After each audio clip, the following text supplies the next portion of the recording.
We got it fixed. That's all that matters, right? There you go. Hell yeah. Cool, cool, cool. Rich Lewis, Randy Piper's Animal, Where Angels Suffer. Hey, man, what's going on? Been a while. Yeah. Been a long time, man. How you Yeah, doing? good, good. I was reading our past interviews this morning. And pretty cool, you know. So, when Animal first started, um, it was formed by Eric Head, Shredder, him, and Piper, Yeah. right?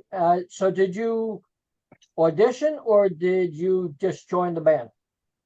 It was more like I just joined. I went over and sat with Randy and Shredder for a little bit, and they go, here, here's the song idea we have. Write lyrics to it. So I sat down and wrote the lyrics and then sang the thing for them, and we just kept going from there. Cool, cool. Now you wrote mostly all the lyrics. Yeah. Yeah, I Yeah, wrote all the lyrics that's what and I. kind of did the arrangements because they just had riffs, you know what I mean? They didn't really have completed songs at the time. Right. Wow, wow. And your first band was Dynasty when you were about 14 years old? I was probably 17. Okay. Yeah. It's Did out you in pay, Adams County. yeah, did you pay covers or originals? We did we did covers then. Uh-huh. I didn't really start doing originals until I moved down to Cincinnati. Right, yeah. Tell me a little bit about Blue Johnny Band. Oh, it was with a friend of mine. He lives over in Barcelona now, Mark Lewis. Uh-huh. That was right. That was right after one of the versions of Animal kind of fell apart. And Mark contacted me through some friends of mine, and I said, I don't know, dude, just write some riffs for me and let me see what we've got. So he just started bringing to me every day. Everything he brought me was awesome. I'm like, man, these are great songs. Wow. Yeah. So we put that thing together, and I don't know, we ended up with Mike Roach from TSOL Right. as the bass player. Anyway, we played a few gigs around town and then got a lot of interest, but the band kind of fell apart. We weren't, I don't know. We were all too young and partying too hard, I think. Cool, cool. Did you record anything in that band or not really? Yeah, we did a demo. Um, I wish I had a copy of it. I had it on cassette, and I Right. should have dumped that to CD years ago, but I didn't, so it just kind of lost its quality. Wow. Wow. So that's got to be a pretty good collectible, you Oh, know? it was awesome. I wish I had it. Yeah, yeah. Tell me a little bit about Ravencraft with Jeff Young. That was also mostly covers. We had a few originals. Um, those guys were all out of Dayton. I Uh-huh. met them through a booking agency guy that I'd worked with. Right. Wow. Wow. And did you record anything with that band? No, we didn't. We never really recorded. Um, Later, without Jeff, the other guys in the band, we went to New York. Well, we recorded in the House of Music in New Jersey, actually. Right. And then we had this guy back in the band, and he moved us all to LA. And when I got to LA, everybody was like, "Man, we love your voice. We don't like your band." So I ended up with Animal. Cool, cool. Tell me a little bit about Big American Dog. That was basically the same band, Blue Johnny. It Right. was just when the bass player and drummer that we were working with and Blue Johnny both left, and then we got Mike Roach from TSOL and a drummer he knew named Dino. Right. Fucking great drummer, man. Wow. Wow. He So, was like a okay. mixture of John Bonham and Tommy Lee. Oh, excellent. You know, so when Animals started, Chris Holmes was basically just a touring like live guitarist, right? Yeah, yeah. We never recorded anything with Chris. Right. Yeah. Cool. Okay, so your first demo came out in 1988. I think it had three songs. Yeah, Can you tell me anything about them songs? That the first one was "Baby." yeah. That that one was funny. That was I'd came back to Cincinnati to find this bass player that I knew because we needed a bass player and I knew he'd fit the band well. And while I was here, Randy calls me one day and he goes, "Rich, you got to hear this new song idea." So he's playing it to me over the phone, and I heard a melody right away. So started singing some lyrics to it. And he goes, "Man, that's it." So we got back to LA and eventually recorded with a guy named Ron Bloom and Ricky DeLana. Tell me about the second track, Rock Like an Animal. That one was Ron Bloom goes, "You guys need to write a song called Rock Like an Animal." So we went home that night and did it. Wow. Cool. Yeah. Does lyrics come easy for you? Used to. I haven't been a little rusty. I haven't been doing it for a little while. So, right. But I'm sure I can get back in the swing of it. Cool. Tell me about, I think it's 2 nights. Is 1 night too long? Yeah. Uh-huh. That was another one we had already started working on, and Ron Bloom heard it, and he was like, "Rich, I have this idea for the hook." And I'm like, "What?" And he goes, 2 nights is 1 night too long. And I'm like, "Great, let's do it." Wow. Excellent. And were you shopping that around, that demo and stuff? Yeah, we actually were offered deals from a couple different labels, and that's when Animal fell apart for a while. And then I moved back to Cincinnati, and Randy eventually called me and goes, "Hey, man, let's do something again." And I go, "Okay, but I'm married now and have a young one. And so if you want to do it, you have to move to Cincinnati." So he moved back here. Oh, excellent. Yeah. So in 2002, 900 Pounds Steam came out on Paris Records. Now, how much did Chris Laney help you with that album, or he didn't? He didn't with that one. That was where he heard us and he contacted us through the web. Right. And so he was like, "Man, I'd like to produce you guys." And I said, "Fuck producing, why don't you just join the band?" Wow. So he did. Chris, he's an awesome writer. So he started writing a bunch of stuff, and it was like, wow, these songs are awesome, brother. Oh, excellent. I know when I talked to Chris, he was telling me he just showed up in America and was knocking on Randy's door. Yeah. That's the story he told me, and that's when it all began, or went further than normal. 2000, Yeah. Violent New Breed came out. You switched from Paris to Diesel and Glory. Was there a reason why? Yeah, Paris was just kind of that whole thing where we released 900 Pound Steam really shouldn't have been released. That was just the demo. Right. And so anyway, Randy and I went to Sweden and, hung out with Chris, stayed with the bass player, Nala Paulson. Then we recorded those albums. Cool. Now, Virus did pretty well. I think that was well received. Yeah, that was a great album. Chris outdid himself on that one. Right. Did Chris play on that album and produce, or how'd that go? Yeah, he played and produced on it. And then we had Nala Paulson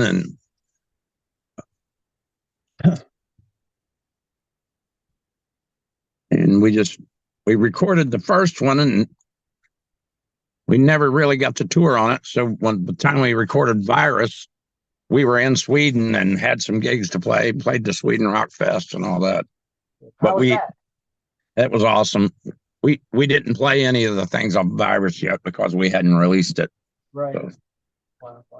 For a time, Ira Black was a part of the band too, right? Yeah, he took Randy's place for a minute. Right. Yeah. Wow. Yeah.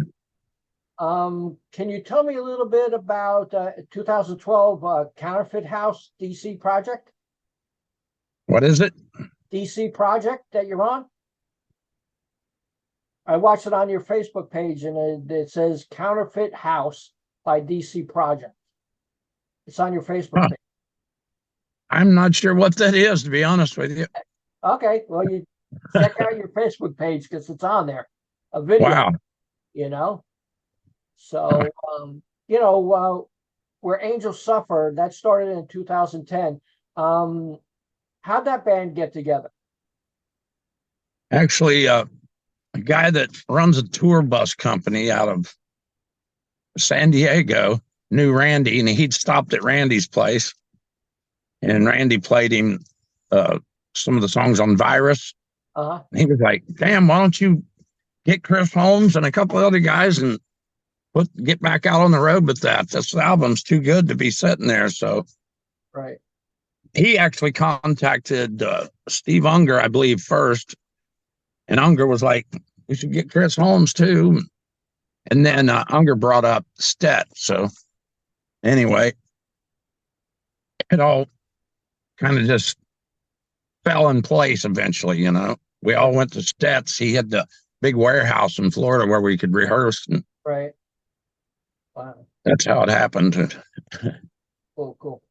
I know, I don't know if, I know Stet has a bar now down there, Stet's Bar. Yeah. And he talks about his warehouse all the time, you know, Yeah. practices and stuff like that. That was a wild thing because his warehouse was actually attached to that bar. Right. And we would be in rehearsing, and the people in the bar would, hey, do you care if we open the door and listen? So we'd let them all listen. Wow. And eventually, the guy offered to sell the bar to Stet, and he bought it. So. Oh, he's doing well. He's doing well. Oh, yeah. You know, Stet's a great businessman. do you keep in touch with anybody from? Oh, yeah. Where Angel? Yeah. Chris and I talk a lot. He's got his own thing, the Mean Man Band. Right. Yeah. And he's got some stuff coming up, and he's like, Rich, man, you think you'll get your voice back by March? And I go, well, I'm working on it. We'll see, you know. And so he's like, well, we got a Monsters of Rock cruise thing coming, and like you to sing on it. So I'm like, well, I'll try, man. So cool. We'll see. And then he's got a East Coast tour or Canadian tour or something right after that he wants me to do. So right. What's that, 2025? Yeah. Go ahead.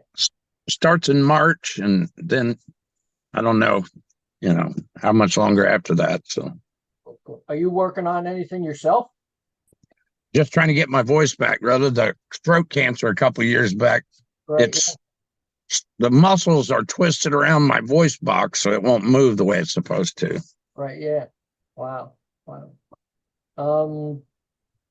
What do you do right now for funds? Oh, I do the Uber thing, drive people around. Cool. That's cool. It must Great. Easy job. Yeah. Wow. You think Where Angels Suffer will get back together, or have you recorded anything with them? No, we've talked about it. Uh-huh. I think if it ever did, it would probably be Stet, Steve, Chris, me, and probably Chris Laney. Right. Yeah. That'd be very cool. Interesting, Yeah.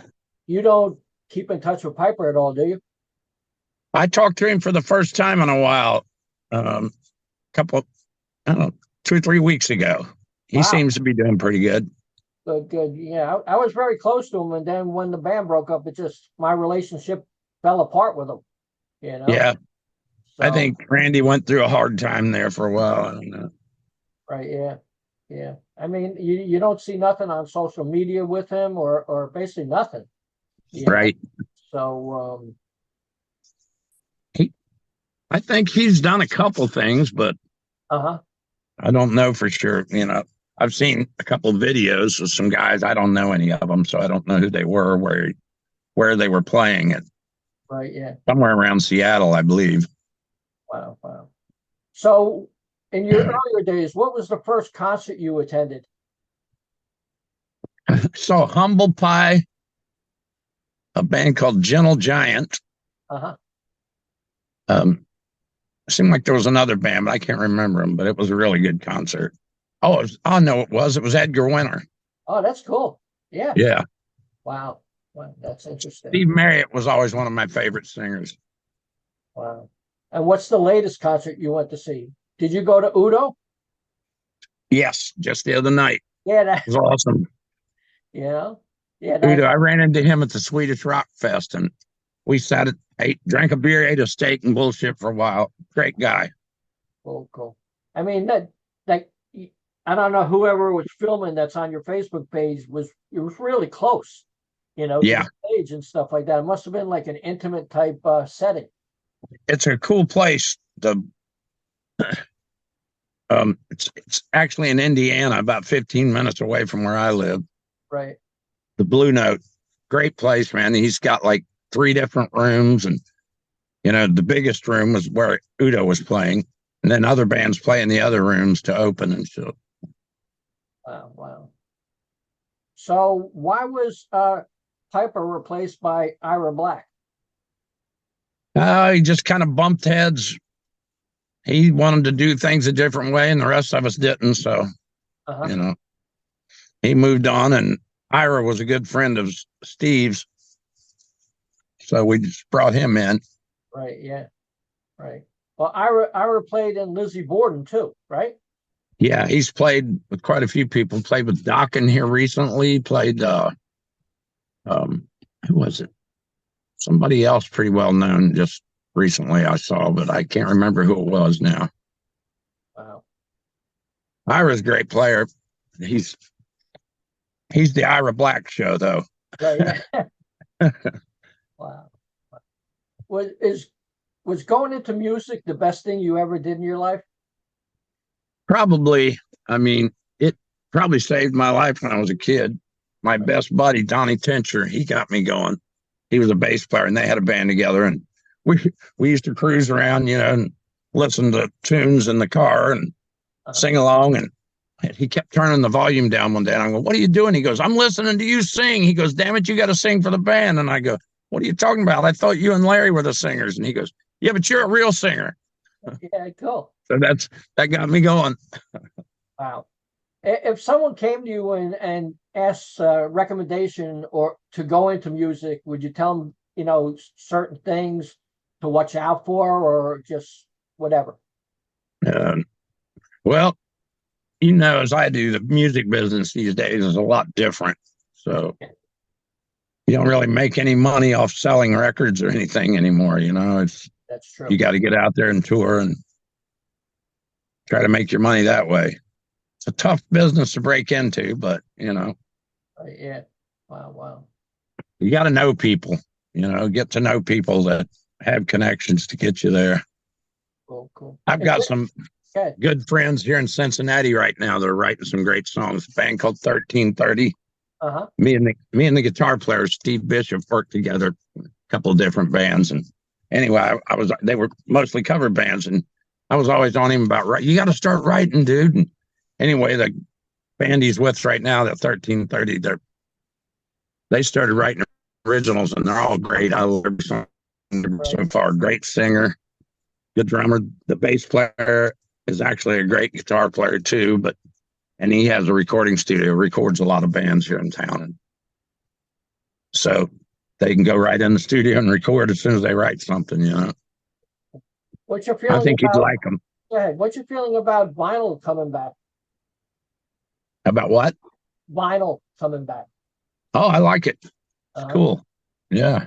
I think Chris Laney's talking about possibly putting Virus and the other one back out on vinyl. What do you think the future holds for you musically? Well, if I get my voice back, I definitely want to get back out there. Whether it be with Where Angels Suffer or just Chris or whatever, I want to get back out there. Right, yeah. I miss touring. Miss being on stage. How was touring with Where Angels Suffer? Because I got to see you live in New Jersey. I photographed the show. What was the feeling like doing Where Angels Suffer on tour? Oh, it was a blast. I think we got a lot of people actually liked the Where Angels Suffer stuff better than they did the Wasp stuff. Right, yeah. Wow. Yeah.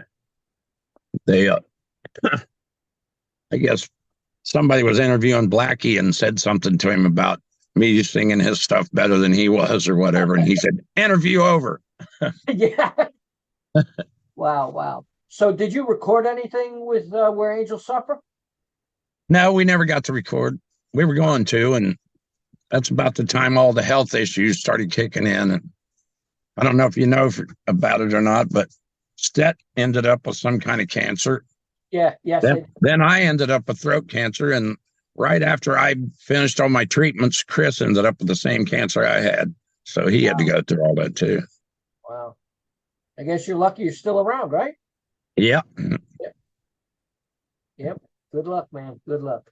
Okay. So what's a typical day for you? You say you do the Uber thing and stuff like that. What else you do? Anything else? I've got a old house I'm working on fixing up. I've always worked on houses, so trying to trying to get it finished so we can sell it and move to Florida, move down around where Stead is. That's cool. Yeah. So, like, when you were younger, do you still have any of the collectibles that you had when you were a kid? Like, whatever you had, vinyl, baseball cards, anything?